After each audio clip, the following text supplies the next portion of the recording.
Hey, welcome to Key Breakthrough. I'm Drake, and let's go over some ways to protect your keyboard. But before we dig in, I noticed while making this video, I'm up to 750 subscribers. That's only 250 away from my 1,000 subscriber mark.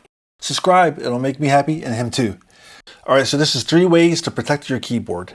The first way I'll share is to get a dust cover. So this is my dust cover. I just picked this up from Guitar Center. This is made by Roadrunner.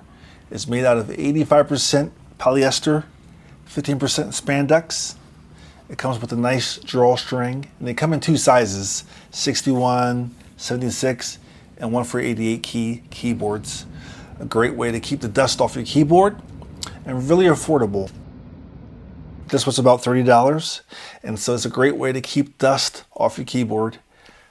Good idea. Number 2. The second way to protect your keyboard is to get a hard case. Now there's not many options in this category, believe it or not. I saw one from Gator GTSA. It was a little too pricey. Then I saw one from SKB. It didn't protect my keyboard enough. So I ended up in the middle, the Gator GTSA 76 key.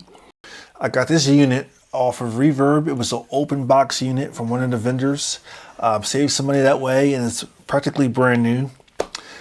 This is me pulling it out the box. Great sturdy keyboard case.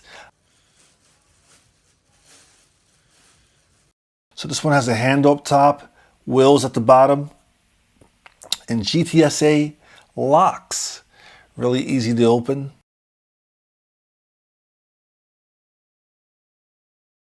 As you can see when I open it, this is how it looks. It has a few different cushions and eggshells and baffles, I think they're called.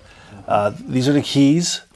This is me putting my expensive V Stage inside there, and you know, it's a pretty good fit. I'm going to configure some things around. This is me trying to figure out what to do. So this keyboard case, the one thing I liked about it is the inside is configurable.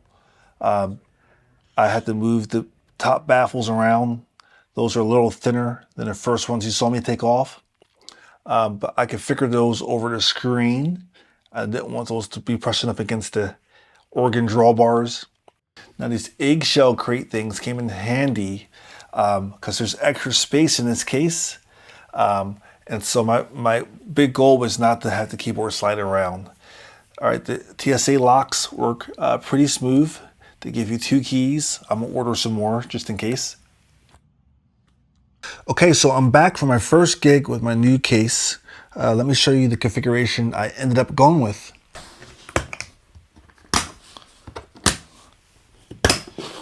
All right, so let's open her up and see how the keyboard fared. All right, so this is the configuration. I changed the baffle from the corner over here to put over here. This baffle stayed. As you can see, the keyboard kind of traveled a little bit. That's not too bad. I added this little the eggshell crate to the side to kind of stop the keyboard from sliding this way. So the keyboard slid a little bit back and forth, as you can see. But that's about it. I put some cables and cords on the outskirt. Okay, the third way to protect your keyboard, get an Apple AirTag. A Apple AirTag. All right, so that way I can find out where my keyboard is if it's ever stolen. That's going to be hidden somewhere in there. But yeah, I think it's worth it for 30 bucks. It's worth it. All right, so how was it all together, the weight of the case and the keyboard and the things in it? Well, it was pretty heavy. It was pretty heavy, but not too heavy. It was heavy, but not too heavy, if that makes any sense. I've had heavier keyboards. I've had the Phantom 8, 88 key, the newer Phantom, and that I had a soft case, or a semi-rigid case, I should say, with the wheels, and that was heavier than this. So this is still, comes out lighter than that, if that makes any sense for you all.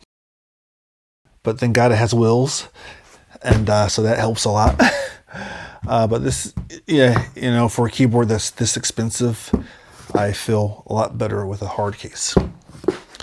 All right, and that's a wrap. Thank you for tuning in to Key Breakthrough again. Please like, subscribe, comment, share, and at all costs, protect your keyboard. All right, see you next time.